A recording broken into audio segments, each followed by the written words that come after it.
नमस्कार दोस्तों, आप सबों का स्वागत है। बिहार बोर्ड इंटर परीक्षा के लिए model paper Bihar board examination द्वारा जारी मॉडल पेपर ये हिस्ट्री यानी इतिहास का है। आप इस वीडियो को अंत तक जरूर देखें क्योंकि बिल्कुल ऐसे ही प्रश्न आएंगे इतिहास में। तो चलते हैं प्रश्न की ओर। तो पहला प्रश्न आप स्क्रीन पर देख रहे हैं कि प्रथम बौद्ध संगीत कहाँ हुई। प्रथम बौद्ध संगीत कहाँ हुई? तो ऑप्शन ओ यानी ए समझिएगा, ऑप्शन बी बो यानी बी समझिएगा, ऑप्शन सो यानी सी समझिएगा, ऑप्शन दो यानी डी समझिएगा। तो आपके सामने है प्रश्न, क्या प्रथम बौद्ध संगीत कहाँ हुई? तो ऑप्शन ए वैशाली में, ऑप्शन बी पाटलिपुत्र में, ऑप्शन सी राजगिरी में, ऑप्शन डी कश्मीर में। तो इस प्रश्न का उत्तर हो जाएगा आपका ऑप्शन सो यानी सी, बिल्कुल सही है, राजगिरी में। प्रथम बौद्ध संगीत कहां हुई थी? राजगिरी में। ऑप्शन नंबर सी सही है। अगला प्रश्न आपका, जैन धर्म के अंतिम तीर्थकार कौन थे? जैन धर्म के अंतिम तीर्थकार कौन थे? तो इस प्रश्न का उत्तर हो जाएगा आपका ऑप्शन नंबर दो, बिल्कुल सही, यानी कि डी महावीर। जैन धर्म के अंतिम तीर्थकार कौन थे? महावीर। अगला प्रश्न आपका तीन नंबर प्रश्न है, सांची का स्तूप कहां है? सांची का स्तूप कहां है? तो इस प्रश्न का उत्तर हो जाएगा आपका ऑप्शन नंबर बो यानी मध्य प्रदेश में। सांची का स्तूप कहां है? मध्य प्रदेश में। अगला प्रश्न आपका, वैदिक काल की अवधि है। वैदिक काल की अवधि है। तो इस प्रश्न का उत्तर हो जाएगा आपका ऑप्शन नंबर ओ ए, बिल्कुल सही है, 1500 ईसा पूर्व से 600 ईसा पूर्व। वैदिक काल की अवधि किसे कहा जाता है? यानी वैदिक काल जो है कि 1500 ईसा पूर्व से 600 ईसा पूर्व। ऑप्शन नंबर ओ सही है। अगला प्रश्न आपका, महाभारत में पर्वों की संख्या कितनी है? महाभारत में पर्वों की संख्या कितनी है? तो इस प्रश्न का उत्तर हो जाएगा आपका ऑप्शन नंबर सो यानी 18। और दोस्तों एक क्वेश्चन पूछा जाता है कि महाभारत में कितने दिन लड़ाई चला था? तो वह भी 18 ही दिन होगा। अगला प्रश्न है आपका, स्तूप किस धर्म से संबंधित है? स्तूप किस धर्म से संबंधित है? तो बौद्ध धर्म से। ऑप्शन नंबर ओ यानी सही है। स्तूप किस धर्म से संबंधित है? बौद्ध धर्म से। अगला प्रश्न है, अशोक के समय कौन सा बौद्ध संगीत हुई? अशोक के समय कौन सा बौद्ध संगीत हुई? तो इस प्रश्न का उत्तर हो जाएगा आपका ऑप्शन नंबर बो, बिल्कुल सही है, अशोक के समय तीसरा बौद्ध संगीत हुआ था। तीसरा, ऑप्शन नंबर बो सही है। अगला प्रश्न आपका, भारत का नेपोलियन कहा जाता है? भारत का नेपोलियन कहा जाता है समुद्रगुप्त को। ऑप्शन नंबर डी यानी दो सही है। भारत का नेपोलियन किसे कहता है? समुद्रगुप्त को। अगला प्रश्न है आपका, अग्रहार क्या था? तो ऑप्शन नंबर ओ यानी ए, बिल्कुल सही है, अग्रहार था भूमि अनुदान। भूमि अनुदान। अगला प्रश्न है 10 नंबर, हड़प्पा सभ्यता में सर्वप्रथम किस स्थल की खोज हुई? हड़प्पा सभ्यता में सर्वप्रथम किस स्थल की खोज हुई? तो ऑप्शन नंबर सो यानी कि हड़प्पा का। हड़प्पा का। अगला प्रश्न है, अंग महाजनपद की राजधानी कहाँ थी? अंग महाजनपद की राजधानी कहाँ थी? तो इस प्रश्न का उत्तर हो जाएगा आपका ऑप्शन नंबर बो, बिल्कुल सही है, चंपा, जो भागलपुर नॉर्थ नगर पढ़ते हैं, चंपा। अंग महाजनपद की राजधानी कहाँ है? चंपा। ऑप्शन नंबर बो सही है। अगला प्रश्न है आपका, महाभारत मूलतः किस भाषा में लिखा गया? महाभारत मूलतः किस भाषा में लिखा गया? तो संस्कृत भाषा में। ऑप्शन नंबर 2 यानी डी सही है। संस्कृत भाषा में महाभारत लिखा गया था। अगला प्रश्न है, अभिलेख में किसका नाम प्रियदर्शी है? अभिलेख में किसका नाम प्रियदर्शी है? तो इस प्रश्न का उत्तर हो जाएगा आपका ऑप्शन नंबर 100 यानी अशोक का। ऑप्शन नंबर सी 100 अशोक का। प्रियदर्शी अभिलेख में किसका नाम प्रियदर्शी है? अशोक का। अगला प्रश्न है, आगरा किला का निर्माण किसने करवाया? आगरा किला का निर्माण किसने करवाया? तो अकबर ने। ऑप्शन नंबर 2 सही है, अकबर ने। अकबर ने आगरा किला का निर्माण करवाया था। अकबर ने। ऑप्शन नंबर 2 सही है यानी बी। अगला प्रश्न है, निम्नलिखित में जहांगीर का मकबरा कहाँ है? निम्नलिखित में जहांगीर का मकबरा कहाँ है? तो लाहौर, शाहदरा। ऑप्शन नंबर ओ सही है। अगला प्रश्न है, किस सिख गुरु को औरंगजेब ने फांसी दी थी? किस सिख गुरु को औरंगजेब ने फांसी दे दी थी? तो ऑप्शन नंबर 2 बिल्कुल सही है यानी कि गुरु तेज बहादुर सिंह को। गुरु तेज बहादुर को औरंगजेब ने फांसी दिया था। गुरु तेज बहादुर को। अगला प्रश्न है कि अकबर का जन्म स्थल निम्नलिखित में से कहाँ है? अकबर का जन्म स्थल निम्नलिखित में से कहाँ है?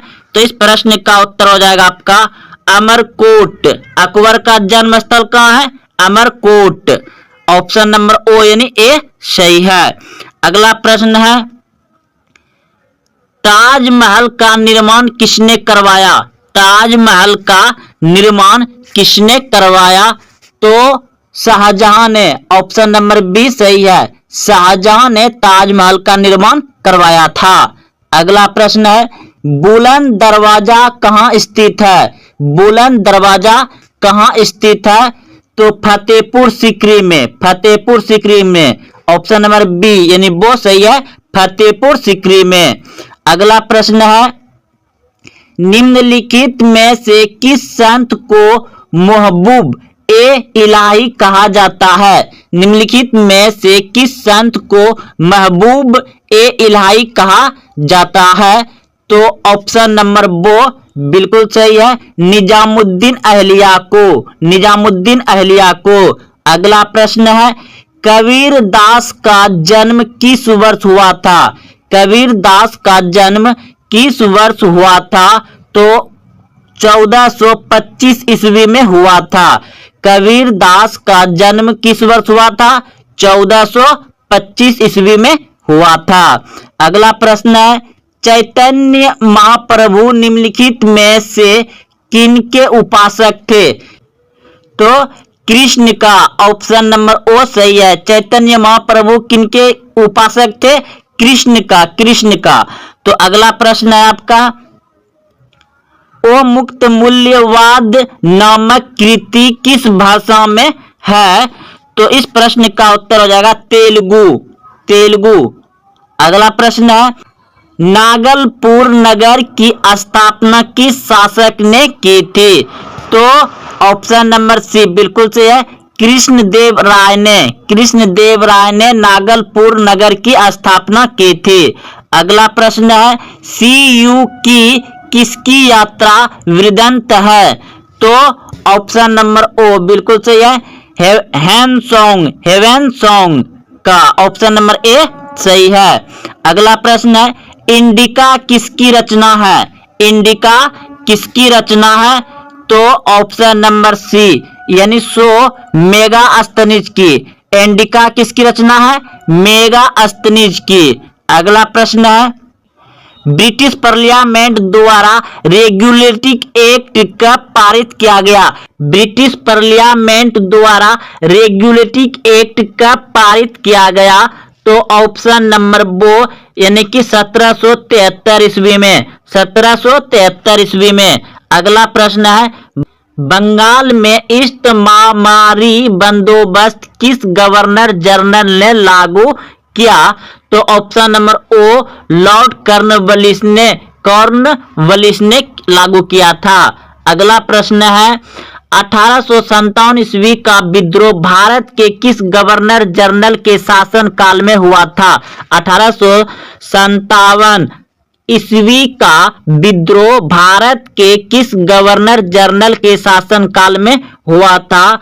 तो ऑप्शन नंबर बो यानी बी बिल्कुल सही है, लॉर्ड कैनिंग के शासन काल में 1897 का विद्रोह हुआ था। अगला प्रश्न है, 1897 ईस्वी में सिपाहियों ने मेरठ से दिल्ली पहुंचकर किसे अपना नेता चुना?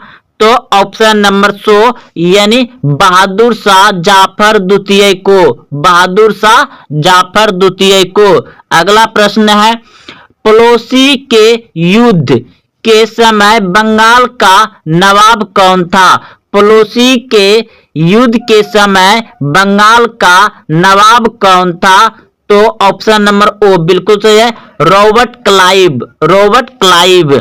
अगला प्रश्न है, सर्वप्रथम भारत में रेलगाड़ी कब चलाया गया था?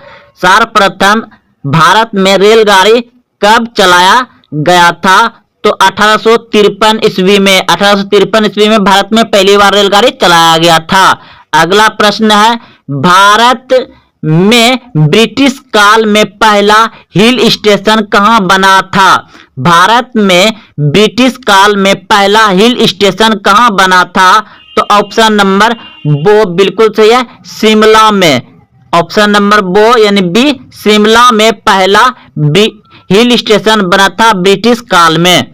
अगला प्रश्न है आपका, मुस्लिम लीग की स्थापना कब हुई थी? मुस्लिम लीग की स्थापना कब हुई थी? तो ऑप्शन नंबर बो बिल्कुल सही है, 1906 ईस्वी में मुस्लिम लीग की स्थापना हुई थी।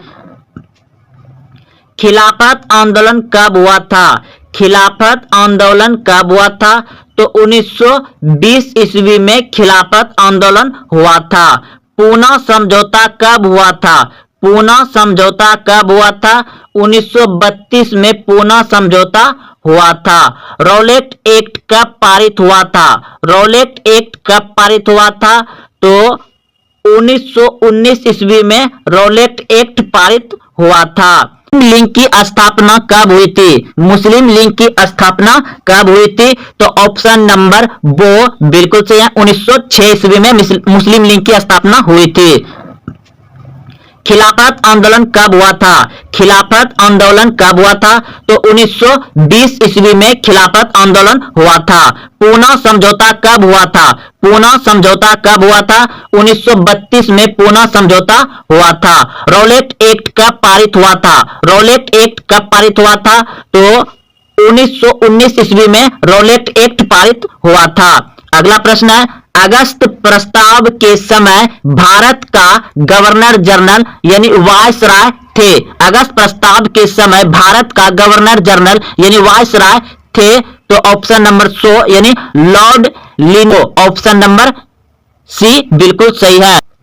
मुस्लिम लीग ने मुसलमानों के लिए पृथक राष्ट्र की मांग कब की थी? मुस्लिम लीग ने मुसलमानों के लिए पृथक राष्ट्र की मांग कब की थी?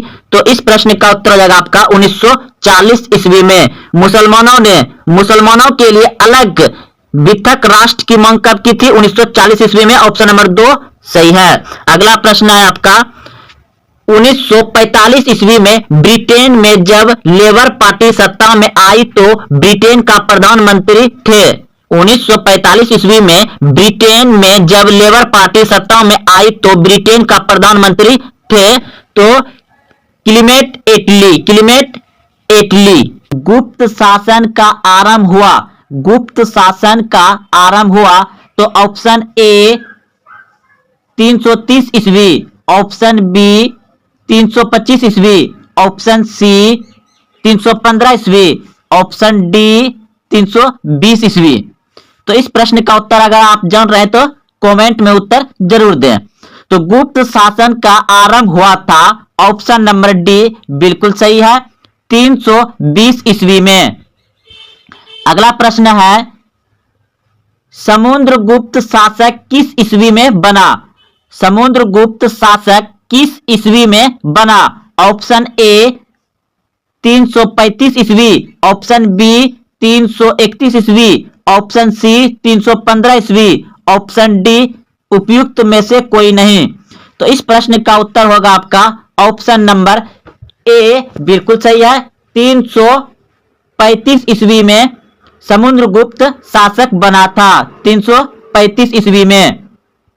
अगला प्रश्न है आपका, अशोक के अभिलेख को सर्वप्रथम कब पढ़ा गया?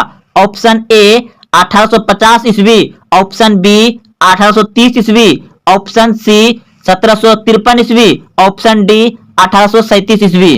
तो इस प्रश्न का उत्तर हो जाएगा आपका 1837 ईस्वी में पढ़ा था, ऑप्शन नंबर डी सही है। अशोक के अभिलेख को सर्वप्रथम कब पढ़ा गया था? तो 1837 ईस्वी में, ऑप्शन नंबर डी सही है। अगला प्रश्न है, बिंदुसार किस वंश का शासक था? बिंदुसार किस वंश का शासक था? ऑप्शन ए गुप्त वंश का, ऑप्शन बी मौर्य वंश का, ऑप्शन सी हयंद वंश का, ऑप्शन डी कुषाण वंश का। तो इस प्रश्न का उत्तर हो जाएगा आपका बिंदुसार मौर्य वंश के थे। बिंदुसार किस वंश के थे? मौर्य वंश के थे। अगला प्रश्न है, ऋग्वेद में कितने मंडल है? ऋग्वेद में कितने मंडल है? तो ऑप्शन सी 10 मंडल है ऋग्वेद में। अगला प्रश्न है, 6ठी शताब्दी ईसा पूर्व में कितने महाजनपद की चर्चा है? 6ठी शताब्दी ईसा पूर्व में कितने महाजनपदों की चर्चा है? तो ऑप्शन नंबर डी बिल्कुल सही है, 16 महाजनपदों की चर्चा है। अगला प्रश्न है, भारत का प्रथम नगरीय सभ्यता थी। भारत का प्रथम नगरीय सभ्यता थी। तो इस प्रश्न का उत्तर हो जाएगा आपका ऑप्शन नंबर बी, यानी कि वो बिल्कुल सही है, हड़प्पा सभ्यता। भारत का प्रथम नगरीय सभ्यता थी हड़प्पा सभ्यता, ऑप्शन नंबर बी सही है। अगला प्रश्न है, हड़प्पा स्थल का उत्खनन कब आरंभ हुआ था? हड़प्पा स्थल का उत्खनन कब आरंभ हुआ था? तो इस प्रश्न का उत्तर हो जाएगा आपका ऑप्शन नंबर सी बिल्कुल सही है, 1921 ईस्वी में, 1921 ईस्वी में हुआ था। अगला प्रश्न है, निम्नलिखित में किस विष्णु का अवतार माना जाता है? निम्नलिखित में किसे विष्णु का अवतार माना जाता है? तो ऑप्शन नंबर बी बिल्कुल सही है, गौतम बुद्ध को विष्णु का अवतार माना जाता है, ऑप्शन नंबर बी सही है। अगला प्रश्न है, मगध महाजनपद की राजधानी थी। मगध महाजनपद की राजधानी थी। Option A Rajgir, option B Vaishali, option C Champa, option D Mathura. तो इस प्रश्न का उत्तर हो जाएगा आपका ऑप्शन नंबर ए, यानी कि राजगीर। मगध जनपद की राजधानी कहां थी? राजगीर, ऑप्शन नंबर ए यानी ओ सही है। अगला प्रश्न है, पुरंदर। पुरंदर के नाम से कौन जाना जाता है? पुरंदर के नाम से कौन जाना जाता है? तो ऑप्शन नंबर डी बिल्कुल सही है, पुरंदर के नाम से जाना जाता है इंद्र को, ऑप्शन नंबर डी सही है। अगला प्रश्न है, गौतम बुद्ध का जन्म कब हुआ? गौतम बुद्ध का जन्म कब हुआ था? तो गौतम बुद्ध का जन्म हुआ था 563 ईसा पूर्व, 563 ईसा पूर्व, ऑप्शन नंबर 100 यानी सी सही है। अगला प्रश्न है, सिकंदर कहां का शासक था?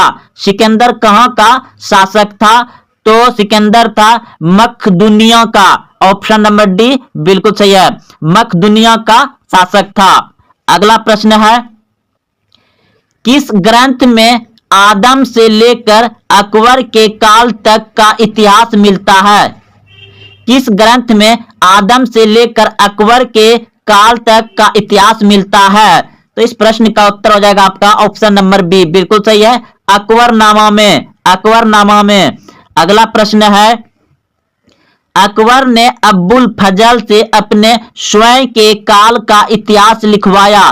प्राचीन काल में ऐसी परंपरा कहां थी? अकबर ने अबुल फजल से अपने स्वयं के काल का इतिहास लिखवाया। प्राचीन काल में ऐसी परंपरा कहाँ की थी? तो ऑप्शन नंबर ए बिल्कुल सही है, चीन का। कहाँ का था? चीन का था, चीन। अगला प्रश्न है आपका, अगला प्रश्न है कि बादशाह नामा किसने लिखा? बादशाह नामक किसने लिखा? तो बादशाह नामक ग्रंथ लिखा है आपका अबुल फजल ने। अबुल फजल ने हो जाएगा आपका ऑप्शन नंबर वो बिल्कुल सही है, ऑप्शन नंबर बी अबुल फजल। अगला प्रश्न है आपका, फतेहपुर सीकरी को राजधानी किसने बनाया? फतेहपुर सीकरी को राजधानी किसने बनाया? तो अकबर ने। ऑप्शन नंबर ए यानी ओ सही है। फतेहपुर सीकरी को राजधानी किसने बनाया था? अकबर ने। अगला प्रश्न है, दरबार में अभिवादन का तरीका निम्न में से कौन सा था? दरबार में अभिवादन का तरीका निम्न में से कौन सा था?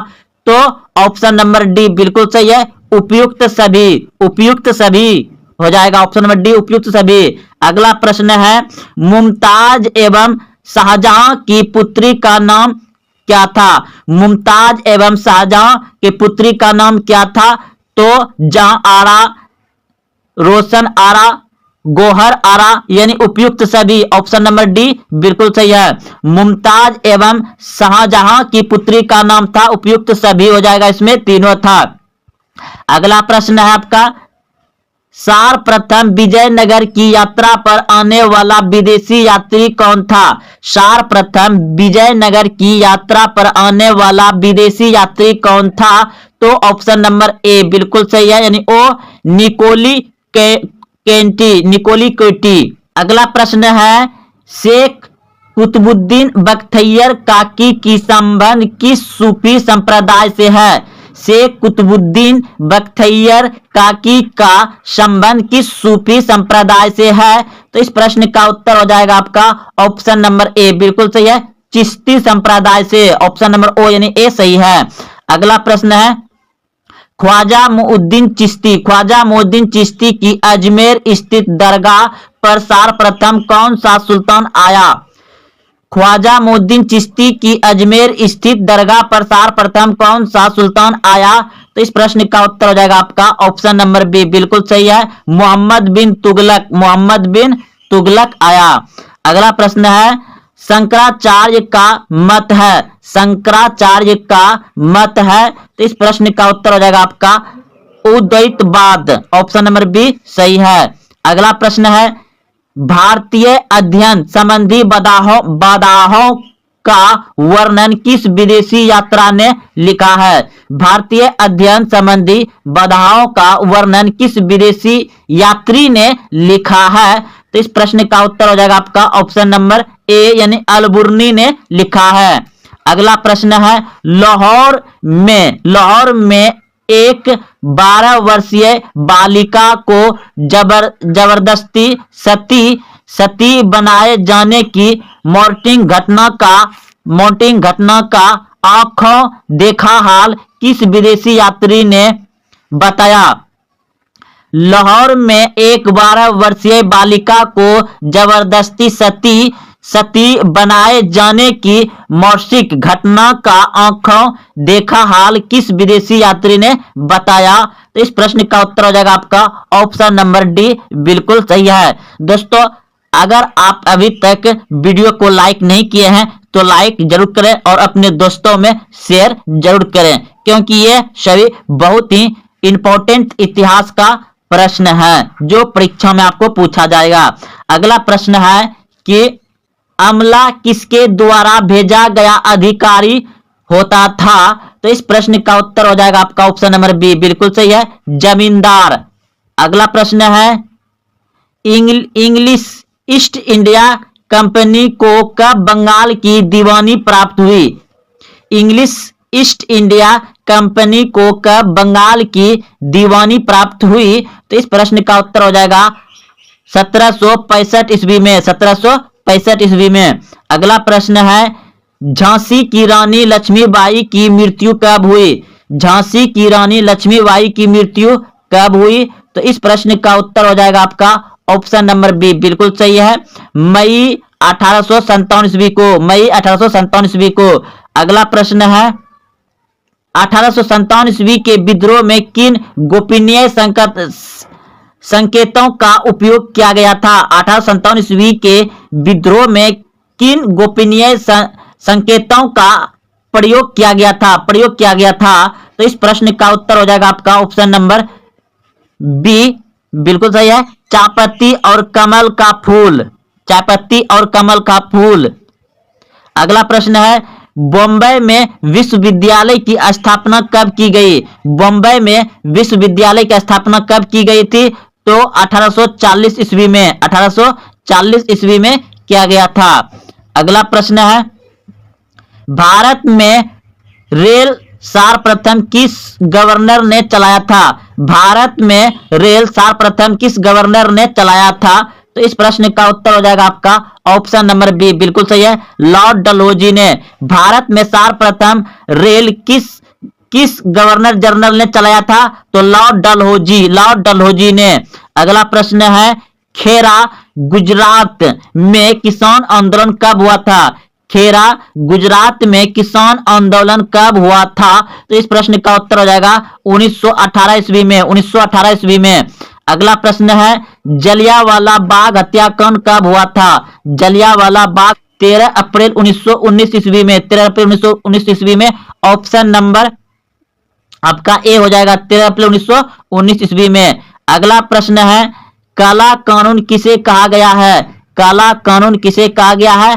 तो रौलेट एक्ट को काला कानून कहा गया है, रौलेट एक्ट को काला कानून कहा गया है। अगला प्रश्न है भारत छोड़ो आंदोलन किस वर्ष हुआ था? भारत छोड़ो आंदोलन किस वर्ष हुआ था? तो 1942 ईस्वी में हुआ था। भारत छोड़ो आंदोलन कब हुआ था? 1942 ईस्वी में, 8 अगस्त 1942 ईस्वी में। ऑप्शन नंबर सी बिल्कुल सही है, 8 अगस्त 1942 ईस्वी को भारत छोड़ो आंदोलन शुरू हुआ था।